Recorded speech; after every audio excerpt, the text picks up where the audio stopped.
मैं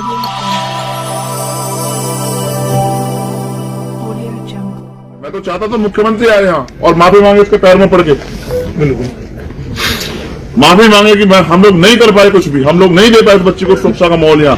हमारे लोग इन पर भरोसा करते हैं, हमारी खाल उतारते हैं।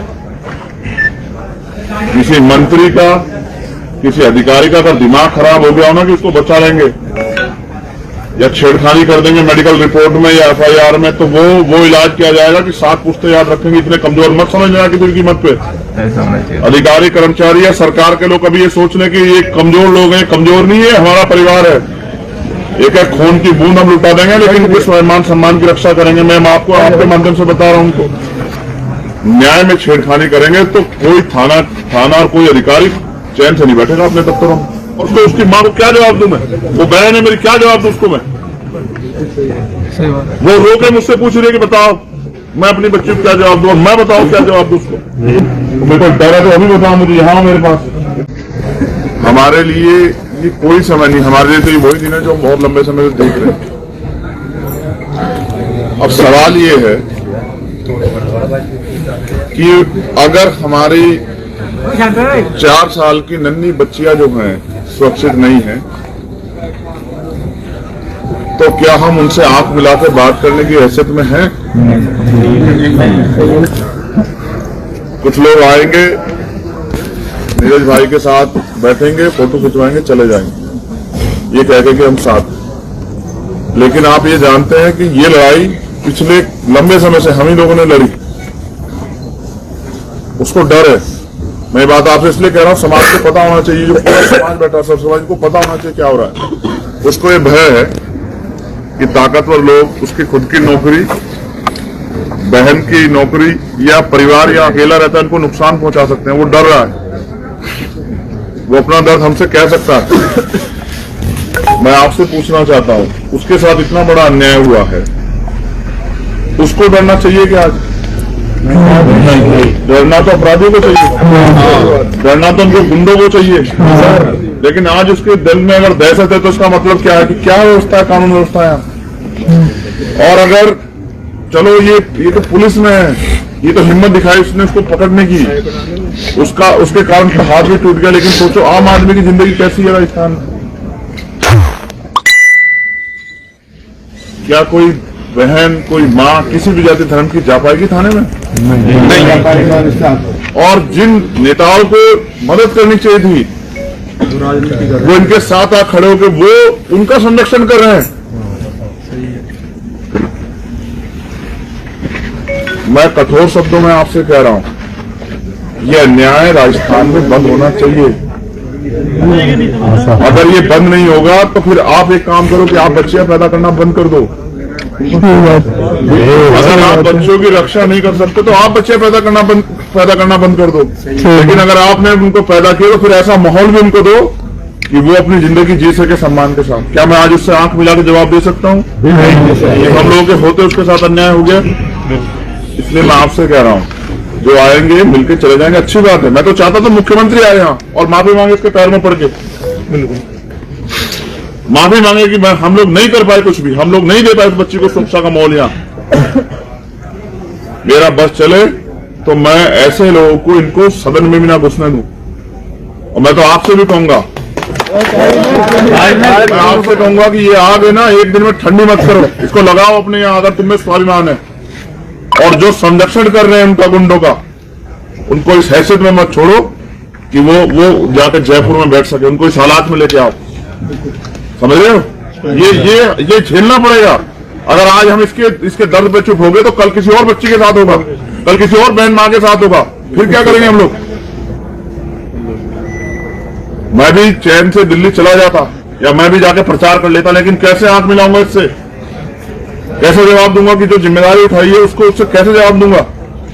इसलिए आपसे कह रहा हूं, राजनीति तमाम तरह चीजों से बड़ा है, दर्द तकलीफ, और आज उसे हमारी जरूरत। इसलिए मैंने सतपाल जी से कहा कि, और इनसे राधे श्याम जी से, कि हम हर हालत में चलेंगे, चाहे कुछ हो जाए, चाहे 12 बज जाए, जितनी गाड़ी हम दौड़ा करने दौड़ाई। कई बार गाड़ी एक्सीडेंट होने से बची, लेकिन दिल में एक ही चीज थी कि जाके उसके आंसू पूछूं। और वो भावुक हो गया, देख के रोने लगा। मुझे तकलीफ ये है कि मैं उस बच्ची को सुरक्षा का माहौल नहीं दे पाया। लेकिन हमें तय करना है कि जिनके राज में हमारी बच्चों के साथ अन्याय हो रहा है वो इस हैसियत में न रहे कि वो दोबारा कुर्सी पे बैठ सके। ये बात आप मेरी बात ध्यान रखना। अगर आप सच में मुझसे प्यार करते हो, अगर सच में आपके अंदर महिलाओं का सम्मान है, बच्चों का सम्मान, तो फिर जागो। कितने दर्द हो गए, इंद्र मेघवाल, जितेंद्र मेघवाल, ओम प्रकाश रेगर, तोड़ा गुजर, कितने दर्द हो गए, कार्तिक भील, किस किस को जवाब दें? हमारे लोग इन पर भरोसा करते भी हमारी खाल उतारते हैं। आप सबसे पूछना चाहता हूं, क्या आप चाहते हो उसको न्याय मिले? क्या आप चाहते हो कि वो बच्ची जो है और किसी और बच्ची का ऐसा, और वो बच्ची भी उसको भी एहसास हो कि उसके अपराधी को सजा मिली? और मैं फिर कह रहा हूं, यहां मीडिया के लोग भी होंगे, किसी मंत्री का, किसी अधिकारी का अगर दिमाग खराब हो गया हो ना कि उसको बचा लेंगे या छेड़खानी कर देंगे मेडिकल रिपोर्ट में या FIR में, तो वो इलाज किया जाएगा कि 7 पुश्ते याद रखेंगे। इतने कमजोर मत समझना किसी की कीमत पे। ऐसी कोई गलती कर मत बैठना। अधिकारी, कर्मचारी या सरकार के लोग कभी ये सोच लें कि ये कमजोर लोग हैं, कमजोर नहीं है, हमारा परिवार है। एक एक खून की बूंद हम लुटा देंगे, लेकिन उनके स्वाभिमान सम्मान की रक्षा करेंगे। मैं आपको आपके माध्यम से बता रहा हूं, उनके दिमाग में गलतफहमी ना रहे, जिस बात का डर है उसको। ये राजस्थान में चलेगा नहीं। अब ये जो गुंडा राज चल रहा है ना, ये जो माफिया राज, आतंक का राज चल रहा है, ये लूट खसोट चल रही है, और ये जो बहन बेटी की तरफ ये जो अन्याय हो रहा है, ये चलेगा नहीं ज्यादा दिन। लेकिन मैं यहाँ के अधिकारी कर्मचारी कहूंगा, ईमानदार से काम करें, उनका सम्मान करेंगे। लेकिन अगर वो सत्ता पक्ष के हिसाब से न्याय में छेड़खानी करेंगे तो कोई थाना और कोई अधिकारी चैन से नहीं बैठेगा अपने दफ्तरों में।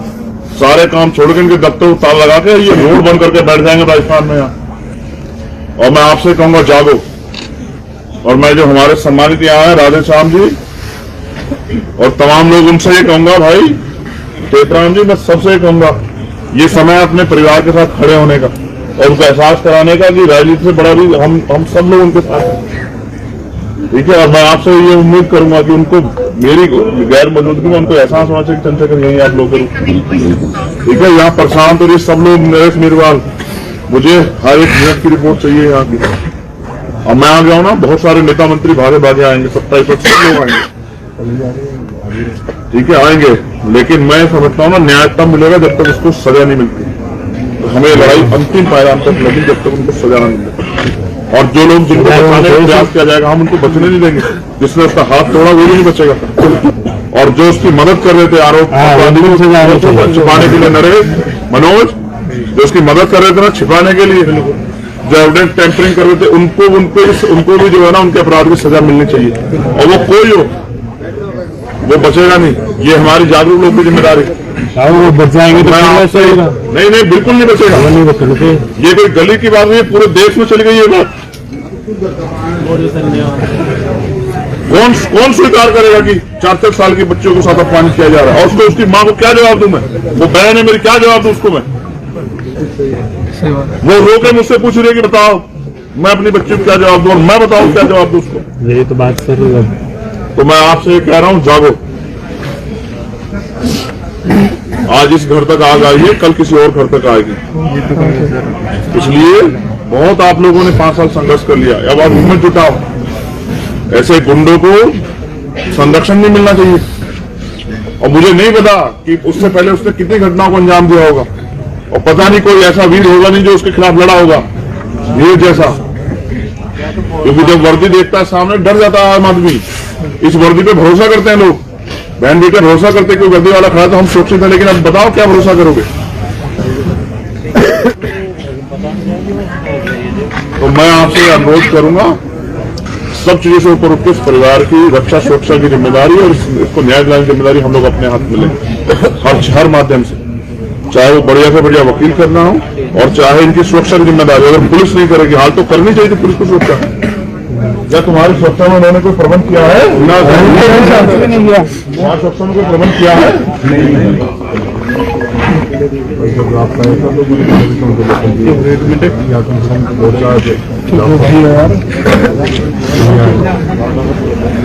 2 घंटे में हमारी सुरक्षा व्यवस्था में यहाँ लोग नहीं आए तो मुझे बता देना, मैं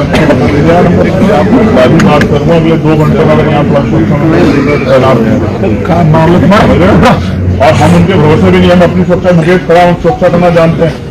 जब हम इतने बड़े समाज की सुरक्षा कर रहे हैं, अपने लोग सुरक्षा कर रहे हैं, तो हम इस परिवार की सुरक्षा भी कर सकते हैं, नहीं कर सकते। लेकिन फिर मैं कह रहा हूँ, अकेला मत मानना अपने आप को, बिल्कुल अकेला मत मानना। अगर खून भी लोग तो खून भी लेंगे, लेकिन ये हमारा परिवार अपने आप को अकेला ना माने। दोनों भाइयों सुन लो मेरी बात को, हम सब लोग साथ करेंगे। तुम्हें कोई भय है तो अभी बताओ मुझे, तुम्हें कोई डर है तो अभी बताओ मुझे। यहाँ आओ मेरे पास, इधर आओ, दोनों इधर आओ।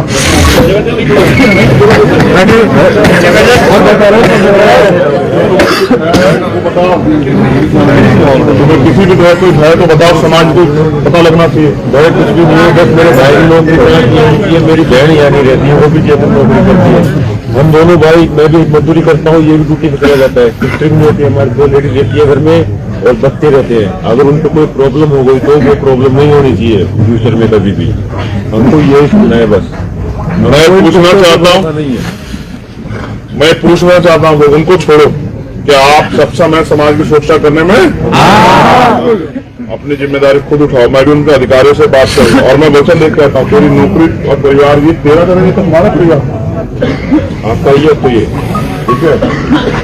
अगर इस परिवार की तरफ कोई आंख उठाएगा तो उसको पहले हमसे लड़ना पड़ेगा। जब हम नहीं रहेंगे तब वो उसकी तरफ आंख उठा पाएगा। ये इस बात को तुम लोग अपने दिल और दिमाग में अच्छी तरह रखते हो। और मैंने कहा कोई भी अगर तुम्हें कोई अधिकारी, कर्मचारी, नेता कोई भी अगर तुम्हें कुछ कहे तो मुझे बता देना। मैं सारे काम और मेरी घर मामा साहब और राधे श्याम जी सब लोग आपके साथ करेंगे। और ये कमजोर नहीं है, क्योंकि हम चाहते थे इस पूरे क्षेत्र को फल देना, लेकिन उस भीड़ में आपकी आवाज नहीं सुना। इनका ये भय है कि कहीं ऐसा ना हो वो लोग इनको कमजोर करने के लिए इनकी नौकरी पे, जो हमारी छोटी बहन की नौकरी पे, यही परिवार में बच्चे यहाँ लोग अकेले रहते हैं, इनको नुकसान पहुंचाते हैं।